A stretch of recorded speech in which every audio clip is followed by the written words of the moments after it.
ল'ৰা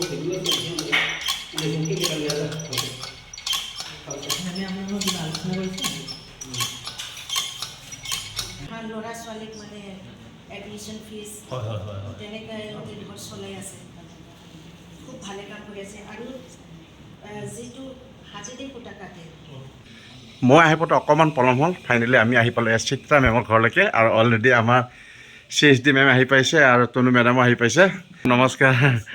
বাপ এইবিলাক দেখোন কি বজাই দেখোন সূতা, আমাৰ মিলৰ পৰা অনাই সূতা এইবিলাক, আৰু আমাৰ মিলৰ পৰা বনোৱা আপোনাৰ যিখিনি গাৰ্মেণ্ট আছে অকণমান আপুনি দেখুৱাব।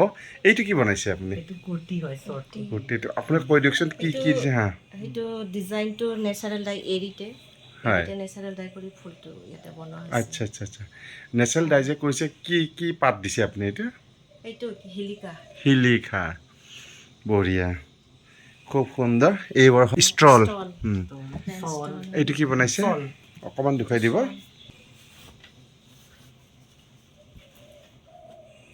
সুন্দৰ। এনেকুৱা এখন ষ্টলত কিমান পৰি যায় মেডাম? হয়, 5,000 আহি যায়। খুব সুন্দৰ, কমতে দিছে আপুনি, খুব ভাল। চবেই যাতে কিনিব পাৰে। আৰু এয়া অন্য ধৰণৰ দেখিছোঁ, এয়া ৰংটো কি? এইটো মানে নেচাৰেল ডাইং ন? কিহেদি বনাইছে আপোনাৰ এইটো? অঁ, খয়াৰ। আমি যে চূণ খয়াৰ বুলি কওঁ, তামোলৰ লগত খাই যে, পাণৰ লগত খায়। হয়, এইটো শিলিখা, চেগুন হয় এইটো। আচ্ছা, ইয়াৰ কালাৰবিলাক থাকি যাব ন পাৰ্মানেণ্টলি? থাকিব, হয়। আৰু মই দেখিছোঁ অকল এয়াই নহয়, আপোনাৰ আচাৰত দেখিলে কিন্তু জিভাৰ পানী পৰি যায়। কওকচোন এইটো কিহেদি বনাইছে?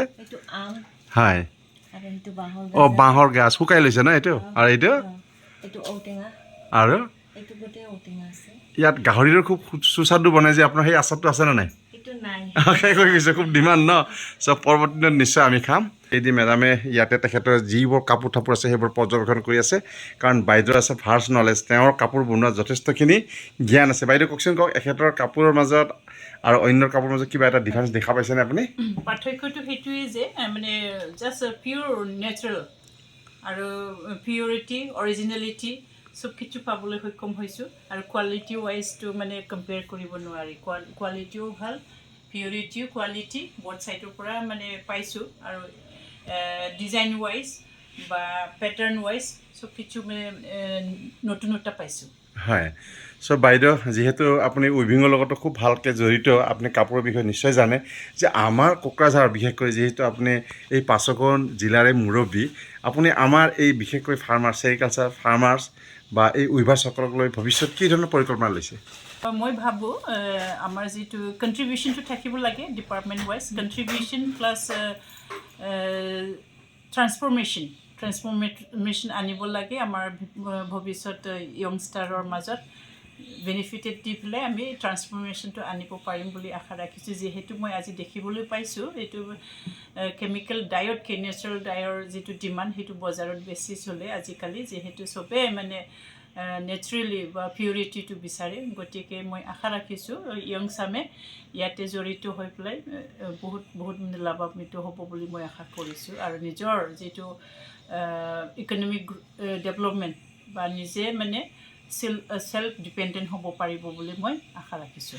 চ' বাইদেউ, ইমান কামৰ ব্যস্ততাৰ মাজতো হঠাৎ যে চিত্ৰা মেডাম আমাৰ চিত্ৰা ব্ৰহ্মৰ ঘৰলৈকে দৌৰি আহিলে, নিশ্চয় তেখেতৰ বিষয়ে আপুনি অকণমান জানে, আৰু তেখেতৰ ভৱিষ্যত কি ধৰণৰ, তেওঁ এই ধৰণৰ কামত কি ধৰণে আগবাঢ়িব পাৰিব বুলি আপুনি ভাবে?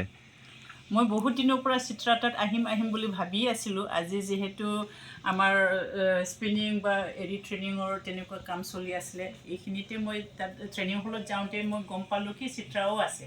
গতিকে সেই চান্সটো, এই সুযোগটো মই হেৰুৱাব বিচৰা নাই। এই সুযোগটো লৈয়ে মই আজি চিত্ৰাৰ ঘৰত আহিলোঁ। আৰু যিমানখিনি আইটেমছবিলাক দেখিলোঁ, সঁচাকৈ শুনাই মাত্ৰ নহয়, মই নিজ চকুৱেদি দেখি মানে বহুত মানে কি নিজকে এনকাৰেজিঙো পাইছোঁ বা আনন্দিতটো পাইছোঁ।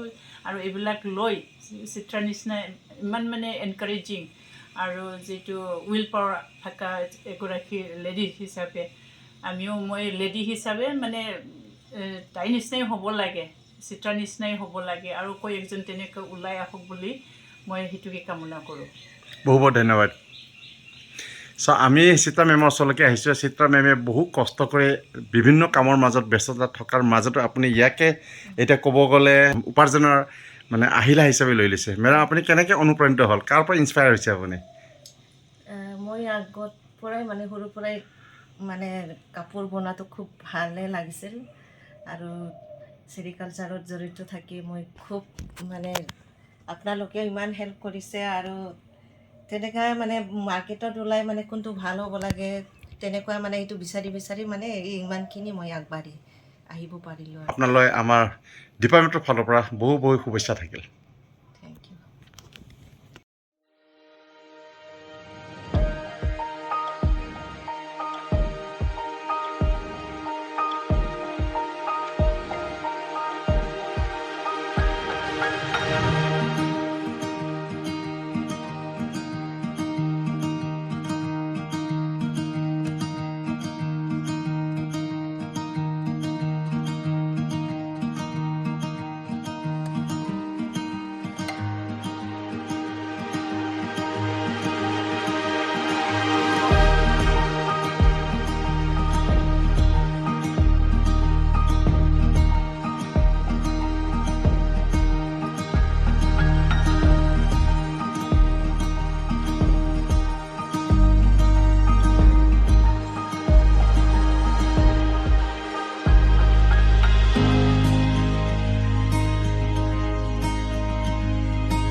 দিয়া নাই মানে সেইটো সূতাটো আগতে কিটকিৰিটি ধুই ল'ব লাগে চাবোনটো যেনেকৈ আমি কাপোৰ ধুওঁ তেনেকৈ ধুই পেলাই চাফা কৰি পেলাই লৈ পেলাই এইটো ৰাখি দিলোঁ আগতে